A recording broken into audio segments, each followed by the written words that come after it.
Il est 12h29, merci d'écouter RCJ Midi. Bonjour Laurence Goldman. Bonjour. Votre invité aujourd'hui est le président du CRIF, Yonatan Arfi.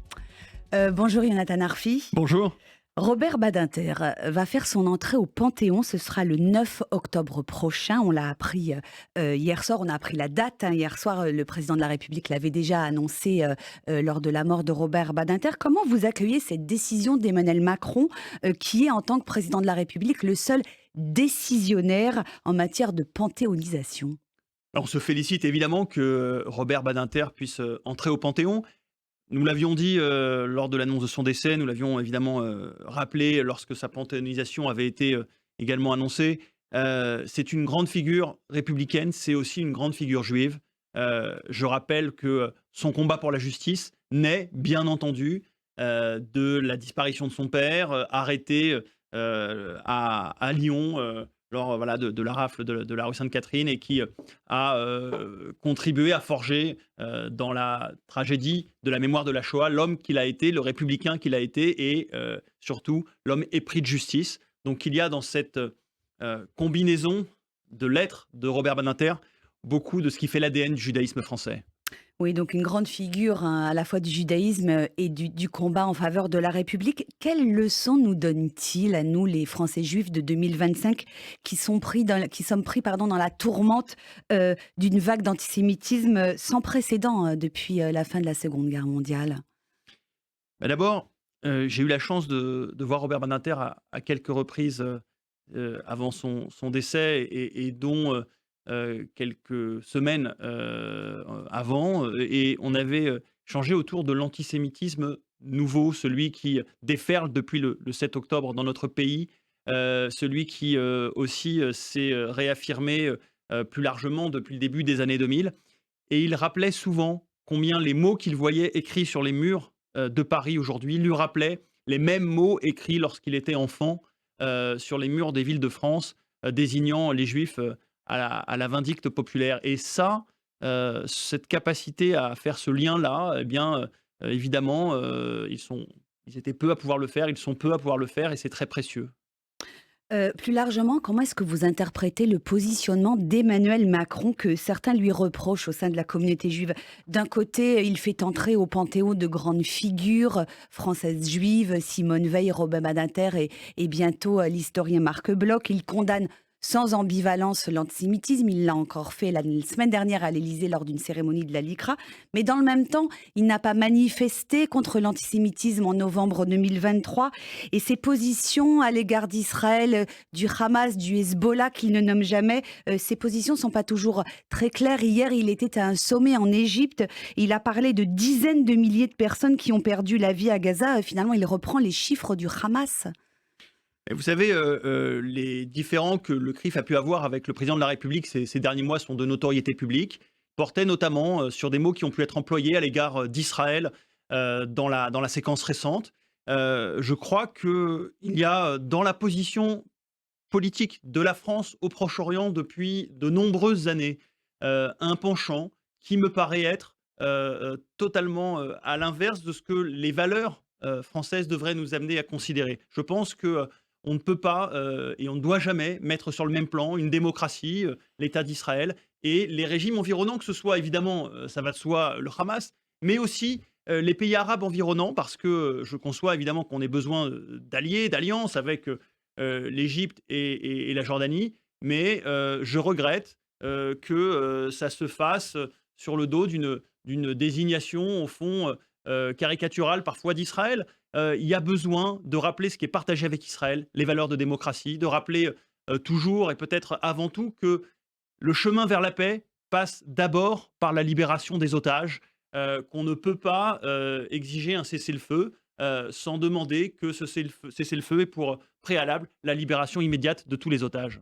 Donc la France a des alliés, en l'occurrence l'Égypte. Israël a également des alliés, on l'a vu il y a 15 jours lors de cette conférence de lutte contre l'antisémitisme à Jérusalem, à laquelle étaient conviés des dirigeants de l'extrême droite européenne, dont Jordan Bardella et Marion Maréchal. Vous avez rencontré la semaine dernière à Paris le ministre des Affaires étrangères, Gideon Sar. Vous en avez parlé avec lui. Que vous a-t-il dit? Est-ce que ce malentendu entre les institutions juives françaises et le gouvernement israélien a été évoqué?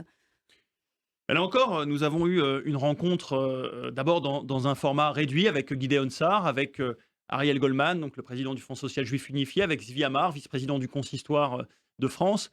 Et tous les trois avons souligné que la décision israélienne, d'abord, s'était faite en opposition à ce qu'est la position des institutions juives, et que nous le regrettions. Et puis, plus largement, qu'il me semble qu'il y a une erreur de calcul politique. Israël a perçu cette invitation comme une manière de rompre son isolement politique. Or, le risque, c'est précisément l'inverse. C'est qu'à l'issue de cette invitation, Israël soit demain plus isolé politiquement qu'il ne l'est aujourd'hui, parce que, quoi que l'on en pense, le fait d'être associé symboliquement à l'extrême droite, eh bien, va mettre beaucoup de gens à distance. Je pense notamment aux alliés d'Israël au sein de la droite républicaine, au sein de tous les partis républicains d'ailleurs, mais au sein de la droite républicaine en particulier. Je crois que vis-à-vis de gens comme Xavier Bertrand, comme Christian Estrosi, comme Bruno Retailleau, comme Nicolas Sarkozy et beaucoup d'autres, eh bien, il y avait quelque chose qui n'était pas acceptable parce que ça vient d'une certaine manière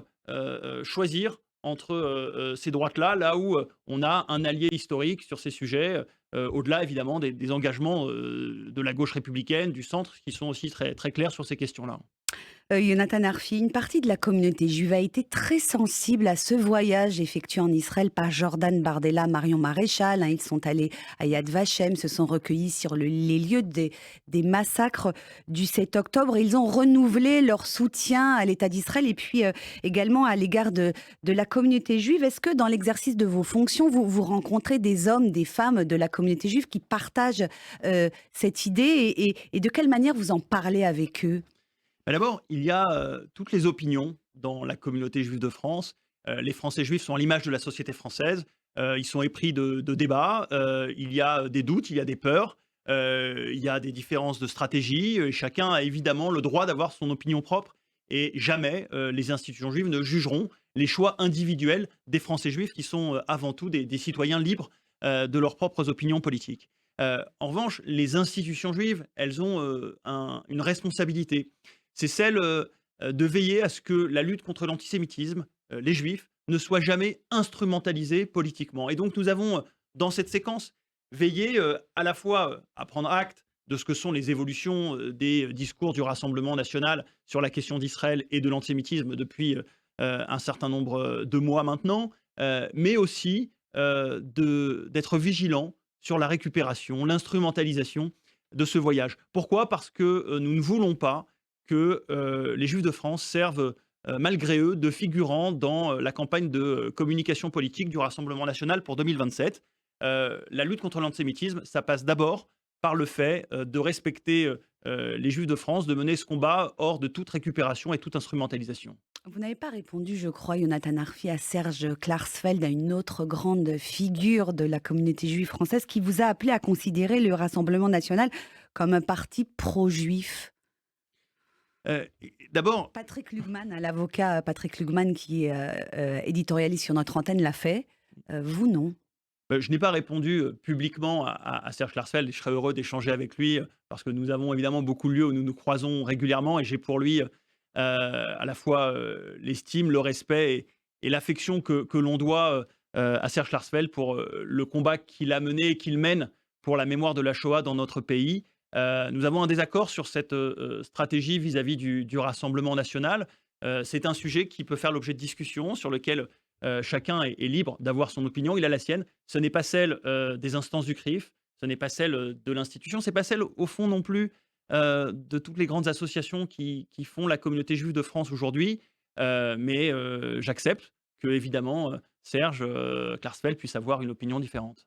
Une question sur ce professeur de l'université de Lyon 2, Fabrice Balanche, qui a été agressé la semaine dernière en plein cours par des étudiants masqués qui ont fait irruption dans son amphithéâtre. Il s'était opposé à la tenue d'une soirée marquant la fin du Ramadan au sein même de son université. Il a été traité de sioniste et dans le même temps, aux Beaux-Arts, un professeur est passé en conseil de discipline hier parce qu'il avait placardé sur les murs de l'école un article appelant à être à la fois pro-israélien et pro-palestinien. Est-ce que l'institution universitaire, les autorités académiques sont à la hauteur de ce qui se joue sur les campus aujourd'hui? D'abord, il faut voir qu'effectivement, les universités sont devenues le lieu d'un combat politique, idéologique, mené par une extrême gauche décomplexée, mené par des activistes pro-palestiniens, mené aussi, il faut le souligner, par quelques activistes islamistes, avec l'idée de faire tomber à la fois la démocratie, le pluralisme au sein des universités, et puis sans doute aussi la laïcité, l'approche que nous avons en France si particulière pour réguler les rapports sociaux entre les communautés religieuses. Euh, on a réagi très fermement sur la question de Lyon 2. J'ai dénoncé un terrorisme intellectuel parce que ce qu'il se joue, c'est précisément la volonté de cette minorité de terroriser les étudiants, mais aussi aujourd'hui le corps professoral, pour faire taire le pluralisme à l'université. Mais ce qu'il faut bien saisir, c'est que si jamais nous laissons l'université française tomber, entre guillemets, que le débat public ne s'y déroule plus avec toute l'expression des diversités d'opinions nécessaires, eh bien, c'est l'ensemble de notre débat public qui s'effritera, qui s'étouffera, parce que l'université est toujours le poumon de la vie des idées dans le pays. Donc veillons à ce que le pluralisme soit défendu le mieux possible à l'université, et ça passe d'abord par défendre les étudiants juifs, défendre le droit d'avoir une voix dissonante sur la question de Gaza, par exemple. Ouais, cet enseignant de Lyon 2, il a porté plainte et ce matin, Elisabeth Borne a annoncé que le ministère de l'Éducation allait se porter partie civile. C'est suffisant, ça, comme réponse? Mais d'abord, il y a eu une réaction très ferme du ministre de l'Enseignement Oui, il y a eu une supérieur, condamnation. voilà, Philippe Baptiste. Il y a eu également une réaction donc, d'Elisabeth Borne. Il y a besoin, en fait, toujours de soutenir le cadre institutionnel, c'est-à-dire soutenir les directeurs d'établissement quand on est dans l'enseignement supérieur, dans l'enseignement secondaire, soutenir les présidents d'université dans l'enseignement supérieur.